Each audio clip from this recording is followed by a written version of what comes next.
Hello and welcome to the Richmond News 2020 Provincial Candidate Debate via Zoom.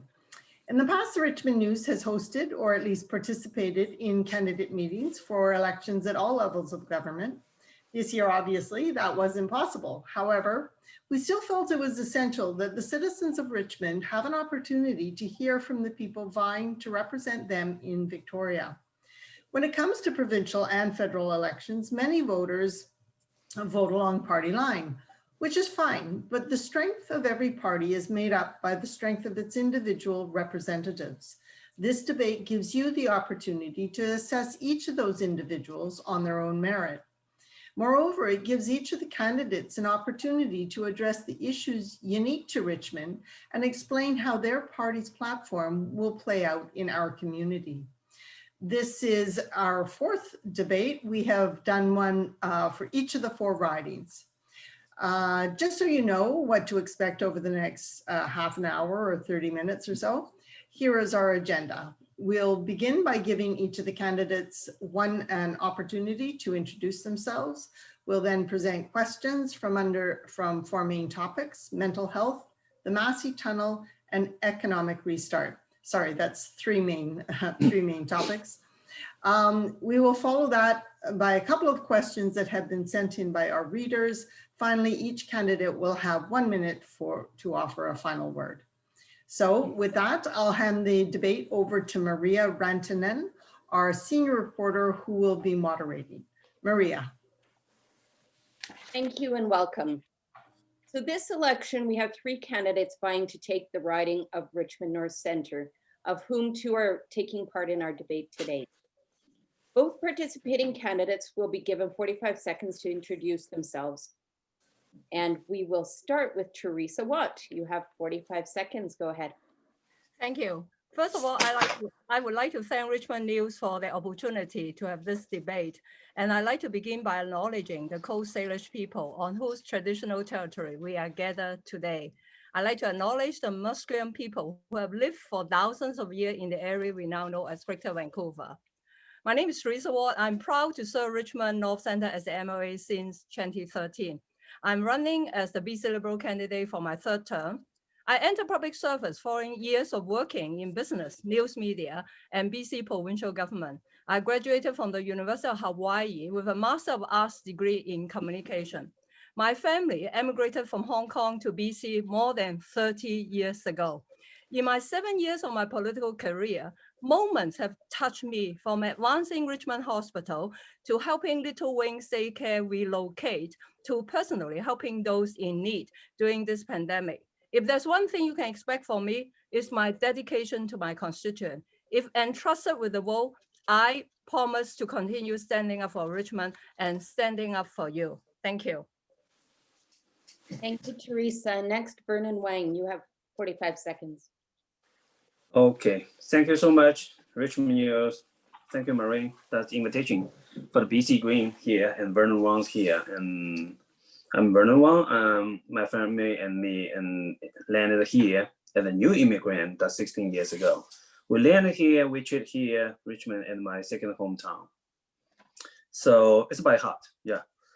And so why this time I stand for BC Green running in Richmond? The reason here, I think that, the post, right now, not just the post pandemic, that's in the pandemic. In the pandemic 2020, we have a big challenge, not just on the health system problem. Also, I found the big problem on we call it the sustainable development. What's the model for the BC in the future, in near future or the near decades? One issue. Second issue, the system problem here. How can we keep our... Thank you. We have to wrap it up, Vernon. Okay, thank you so much. Yes, thank you. No problem. So the Richmond News has prepared questions for the candidates. Each candidate will have 90 seconds to answer the question, and then there'll be a chance to give a 1-minute response. Okay. So our first question is on one aspect of healthcare, mental health.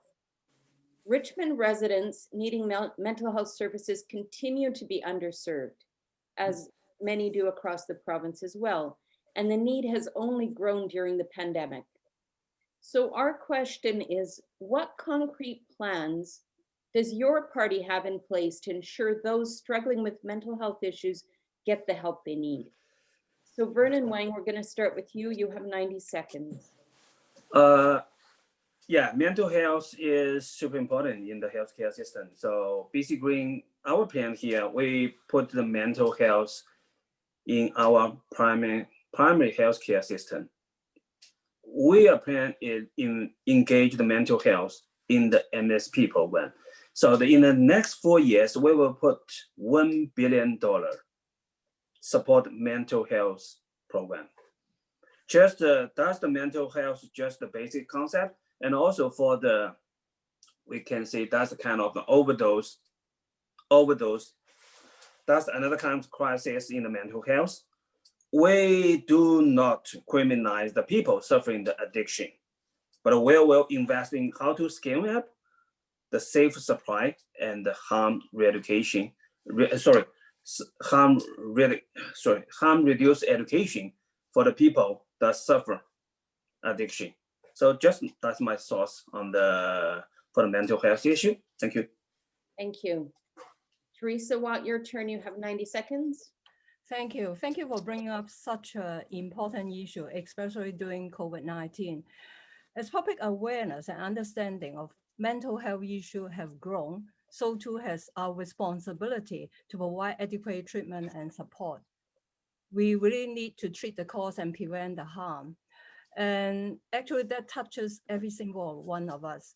And I'm glad that this has come to the surface, that we know how to deal with the problem.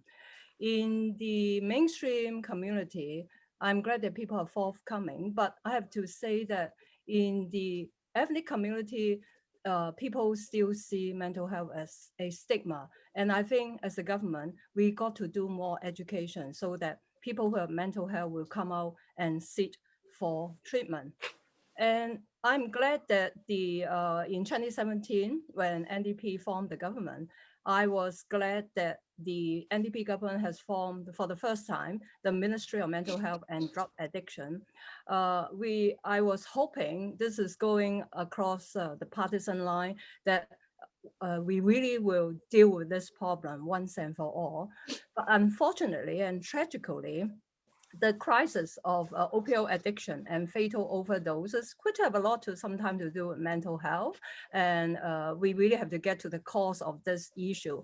I'm not a medical scientist. I'm not too familiar with this, but that can be related. So it has increased to take record number. Teresa. Yeah. Yep, thank you. So Vernon, would you like to respond to Teresa's comments?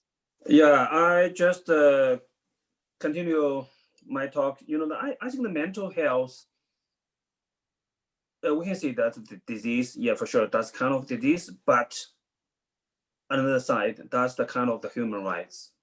It's kind of the human rights. So how do we treat the people with the mental issues, treat the kind of people as an average person, just around ourselves?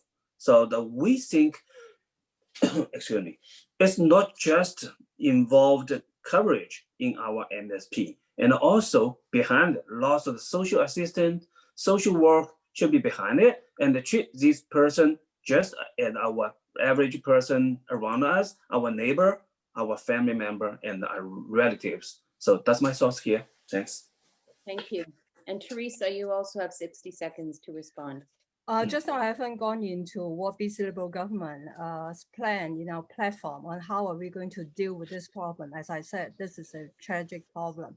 And we will increase addiction treatment and recovery programs and ensure those who need them get help getting off drugs and have a clear pathway to treatment, which is totally unlike the NDP's approach of simply warehousing people with addiction without really trying to give them support. And we clearly recognize that mental health and also addiction is a medical disorder, and we want to ensure a focus on public health and safety in the treatment of people. So we want to increase mental health support. And also, I think it's important to provide support for secondary school students. We should send more registered psychiatric nurses to the high school so that they can help deal with this problem. Thank you. Thank you, Teresa. So our second question is on the replacement of the George Massey Tunnel. The BC Liberals, when they were in government, set in motion a plan to build a 10-lane bridge to replace the tunnel. When elected in 2017, after opposition from the majority of local councils, including Richmond, the BC NDP scrapped this 10-lane bridge plan and proposed new options, delaying the process, but claiming their plans were more closely aligned with the local municipalities. So our question is, to replace the aging George Massey Tunnel, do you prefer a second tunnel or a bridge, and why? So Teresa Wat, we'll start with you. You have 90 seconds to answer. Thank you. Our BC Liberal has already openly committed to restart our bridge project. Let me give a little bit of background. BC Liberal recognize the Massey Tunnel is a huge problem. 80,000 vehicles move through the tunnel every day. And that is the second most traffic accident after 9th Street. Last year, there were 185 accidents. And this is the most serious bottleneck in the whole of the Lower Mainland. And it's the biggest parking lot. And also, the tunnel is seismically unsafe. So we have reviewed extensively on what's the best option, what's the best crossing to solve this problem. And we have come up with 13,000 pages of report, and we have a total of 135 meetings, and the civil servant and the expert have recommended the best option is to have a 10-lane bridge. That is not a political decision. That is a recommendation from the professional civil servants and also from the expert that we consulted. And that's why in 2017, we started this project and we started launching this project. But unfortunately, the NDP, once they got into power, for political reason, they canceled the project. And I think it's totally irresponsible for NDP not to come up with any option now. Okay, thank you, Teresa. And Vernon, it's your turn to answer the question. You have 90 seconds. Oh, thank you. Massey Tunnel is, I think that, that for me, if my choice, bridge or tunnel, I think that the question is not just relate on to what are your choice. It doesn't matter bridge or the tunnel. The question on what's the process of the decision making and how to implement. Why I see that way, we can see, the Massey Tunnel, that's a long history, and the plan is was set that's in the Liberal Christy Clark time. They have the plan, they have the plan and how to handle that. And once NDP get in, so totally that's a different way, But my thoughts here, give the point. On the processing, on the decision making, what's the way we should use? It doesn't matter what party you are, try to get more voice in. Stakeholder should be as much as possible. Otherwise, any party can't guarantee, this turn, next turn, you are 100%, you are majority. It's hard to say. So just in case other party took power, so how to make any project make it smooth? Massey Tunnel, just a typical example. I found it in BC, tons of the example, that kind of example. So it's the problem on the decision making, I think. So try to, at that point, engage NDP and even the BC Green, that's voice in. So we can hear the different voice and the stakeholder all on the table. Yeah. We have to wrap up. Thanks. Thank you. And so to respond, Teresa, you have 60 seconds. Yes, thank you. I do agree with Vernon that as a government, we need to listen to voices from different sectors and different political parties, and which is very important. And that's why when we were in government, we undertook extensive consultation with all the stakeholders. And as I said, this is a recommendation after all the consultation with the stakeholders, with different partners that has come up by the civil servants and by the expert. And we cannot just keep delaying this project. This is a provincial highway, a provincial project, and the tunnel is seismically unsafe. Just imagine, I'm sure everyone has somehow or other travel inside the tunnel. Just imagine if there's an earthquake, would you rather be under the water or above the water? And if you do a tunnel, you have to dredge the bottom of the riverbed, and it's really bad for the environment. Thank you. Thank you, Teresa. Vernon, you still have 60 seconds to respond. Go ahead. Okay, thank you. Yeah, that's a good point. Yeah, yeah. I just continue my thoughts here. So the first should be we set on the decision making. What's the processing for the good decision making, and try to put any stakeholder satisfied on the project. Second issue, once we're done on the decision making, so every partner say it's okay, go ahead, but we should set the deadline. We should finish, or we can start the project as well as soon as possible. So we must set the deadline. So my key point is here, how to implement. And the third point, it's not just rely on the decision making and implementation. It should be that any politician should put their people in heart. That's my key point. Thank you. Thank you, Vernon. So moving on to our next question. We are living through a global pandemic, which early on shut down large parts of the economy, with the tourism and hospitality industry in Richmond particularly hard hit. So our question is, what specific actions will your government take to restart the economy? And we will start with Vernon. You have 90 seconds to give your answer. Oh yeah, that's the good question. The pandemic, it's happened. So how to handle that? For the BC Green, we have the couple issue we will finish for the for the economic recovery. One, for everyone. So we set we call it the basic income security. It try to put anyone out of the embers right now. So we can't leave anyone behind. So that's the BC Green thoughts. We set the basic income security. Second issue, small business. Small business, our backbone for our BC economic. So we put 300 million for the rental assistance, just to help small business for up to 6 months their subsidy on the rental. And for the tourism, we work with the federal government and relieve their loan. And for that's the big picture. And also we have for the tourism as well. We put tons of money. We'll restart their tourism. Right now, everything is shut down. Just to hope our help is our funding and the money will definitely help them for that. Thank you. So thanks. Teresa, your turn to answer the question. You have 90 seconds. Thank you. This unprecedented pandemic that not only do we have to protect the health and safety of British Columbians, and it's important that we also have to deal with the economic recovery, especially in British Columbia. 98% of our business is small business, comprising the tourism and hospitality sector. They employ 1 million people.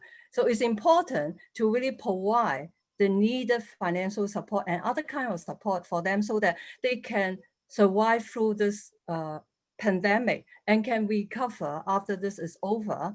That's why our 12 BC MLA in March, we went to Victoria to pass a 5 million emergency funding without any question. We have decided that with such a crisis, we put aside politics and we did not question the government on why they have come up with 5 million. But unfortunately, even though the Green Party and the BC Liberal have fully supported this government, they held on to the 1.5 billion until several days before the call for the SEP election. And the tourism industry, as well as the hospitality industry, has been begging for $680 million out of this $1.5 billion for them to recover. And NDP only gives them 50 million. Thank you. Thank you. So we'll go to responses. Vernon, you have 60 seconds to respond. Okay, thank you. Yeah. Right now, I just talk about the couple detail issue, how the BC Green will help the local business and the local people get out of the pandemic. But second, I will move to the big picture, what's the next perspective of the BC Greens. At the moment, that's the pandemic here, but challenge opportunity always does the both sides of the sword. We have to decide what's the direction for the BC residents we should go. What's the economic or development model we should apply in our future? Is we still stay here and stay in the comfort zone or rely on our traditional fossil fuel industry, or we can jump to the high level, we call it sustainable economic development model. Thank you so much. Thank you. And Teresa, 60 seconds again to respond. BC Business Council has already anticipated by the end of 2021, 10,000 to 20,000 small business will close. And so far, 230,000 people have lost their job, and 1.2 million people have to rely on the federal financial support. That's why BC Liberal has to take bold measures to try to tackle this problem. And that's why we propose the elimination of PST for the 1 year and then reduce it to 3%. That's why we eliminate the small business income tax entirely to keep people working and getting the communities thrive again. And we will modernize regulation for investment and also red tape, all the red tape that really poses obstacles to small business. We have the most comprehensive plan to how to jumpstart the economy, in particular, how to help this business survive and thrive after this COVID-19. Thank you. Thank you, Teresa. So those were the questions prepared by the Richmond News. Now we're going to move on to questions submitted by our readers. And both candidates will have 60 seconds to respond to the questions. So our first question is from Daniel Lam. He says, the COVID-19 pandemic has led to a rise in anti-Asian sentiments throughout my community. As MLA, what would you do to combat the anti-Asian racism faced by so many in Richmond, including myself? So Teresa, I'll ask you to answer first. You have 60 seconds. Thank you for your reader to bring up this question. Obviously, both Vernon and I are of Asian descent, and this is definitely dear to our heart. And I was the Minister of Multiculturalism between 2013 and 2017, and have done a lot to try to raise the awareness of what kind of inclusive community we are and the benefits of being a multicultural community, especially in Richmond. We are such a diverse community.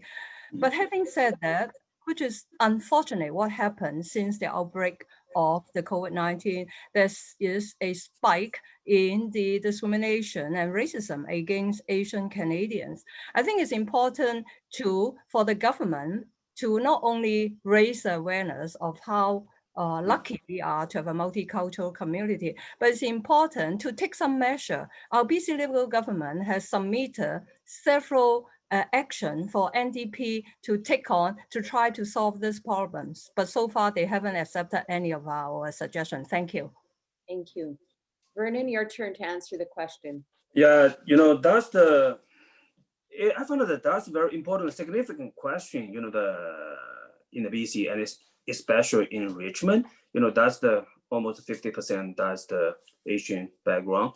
How to handle that? I think that I totally agree with Teresa with the mention, first step, we should raise awareness. Some people, people different, some people the high level, some in the middle, some lower, raise awareness and get the common sense, first issue. Second issue, how we do that? At BC Green said, we do what? We respect diversity. We know the diversity here, respect the diversity. And the third, we moved to how to get the consensus on both sides, and even the both sides, how to get the consensus, and the fourth step, and make the consensus big and big. So how to build our network and the community, society, and even the riding and the province more prosperity and harmony. Thanks, my thoughts here. Thank you. So our second question is from Winnie Kwok, a local doctor. Oh, I'm sorry, I skipped over the wrong one. Our next question was from Lindsay Hemstapad, who lives in Richmond South Center. She asks, I'd like to know what will be done to skyrocketing condo insurance premiums with reduced coverage. And Vernon, you may ask first. Yeah, I found that that's super important question, and honest, that's a very tough one, because what happens, based on my understanding, follow some expert on the insurance. I know that's used to be we have the two big company on the condo insurance, but unfortunately, when it step down, they don't continue running the insurance, but only we have the one company operate on the condo insurance. But what happens here? So no, everything that's the supply demand. If the supply totally shut down, reduced, demand still stay, the another one, they can pick the custom. So the price is sharply high. But at the government and the provincial level government, what we can do? We try to bring the supply high. That's the moment we can do. Okay, thank you. And Teresa, your turn to answer, 60 seconds. Again, thank you for bringing up this issue. Actually, I really want to talk about this because in our riding, we have so many residents living in condo, and I have been receiving hundreds of emails in the last 2 years, and I've been working with the Strata Council, working with the residents, the renters, the owners, and they sign hundreds of petitions, and I went with them to personally deliver their petition, the signed petition to the Premier, and I follow up with a letter to him. We brought it up to the downtown office, the Canada Place, and unfortunately, the Premier has not responded. And BC Liberal saw the problem early this year, represented a private member's bill, laying how the government can help. I know the NDP kept saying that this is a private sector issue. No, the government can try to help these people suffering from this crisis with immediate action. Thank you. Thank you. And our third question is the one that I started earlier. So our question from Winnie Kwok, a local doctor. So she writes, I am concerned that birth tourism is interfering with Canadian Richmond residents' access to maternity services at Richmond Hospital. How will you address this issue? And Teresa, it's your turn to go first. Again, this issue also, because Richmond Hospital is located in our riding, in Vernon's and my riding, and I think it's important to hit right on at birth tourism. It's getting more and more serious. And I'm totally against birth tourism. And already the hospital is charging higher fees, but it doesn't seem to stop those foreigners from coming here to secure a passport for their babies. If I'm lucky enough to be reelected again, I'm going to talk to our federal government, to talk to our federal counterpart. It's not that I'm trying to shirk the responsibility, because this responsibility falls on the back of federal government. Only if they change the legislation can we stop this birth tourism from prospering in Richmond, particularly in Richmond. Thank you. Thank you. And Vernon, your turn to answer, 60 seconds. Thank you so much. Yeah, that's the tough question.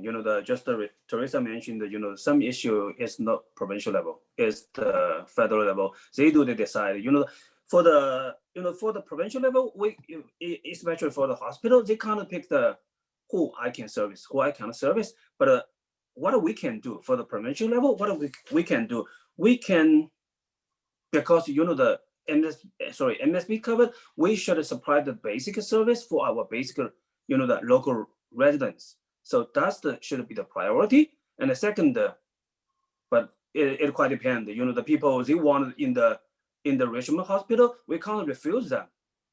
You know, but I think that for the government, we should set the priority. What's your first service? What's the second service? And some you can do, some you can do. Negotiate with the federal level. Yeah, that's my thoughts here. Thank you. So thanks once again for answering our questions, both from the Richmond News and from our readers.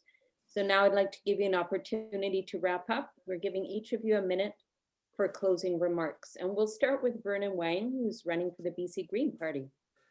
Thank you so much, Richmond News. Give me the chance. Can repeat again and give some voice for BC Green. I think that, you know, during the pandemic, it won't happen the election, but unfortunately it happened.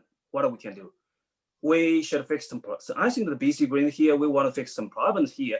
Is systematic problem. We do the strengthen our democracy, one issue. Second, in the crossroad, we will see what's the role, what's the pathway we can take for our future sustainable development. So my conclusion here is short, concise. Thank you. Thank you. And Teresa Wat, BC Liberal candidate, you have 60 seconds.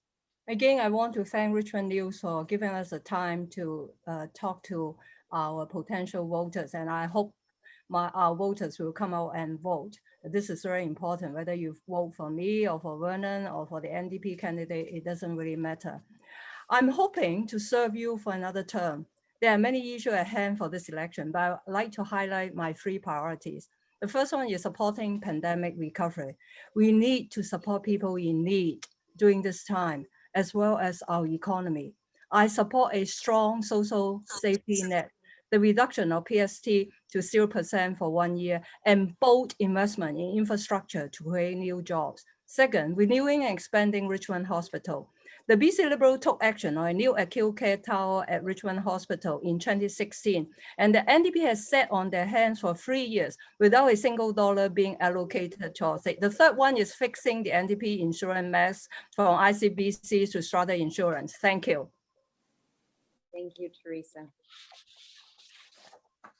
So thanks again for taking part in this all candidates forum for Richmond North Centre. I'm Maria Rantanen. Eve Edmonds, the editor of the Richmond News, has the final word.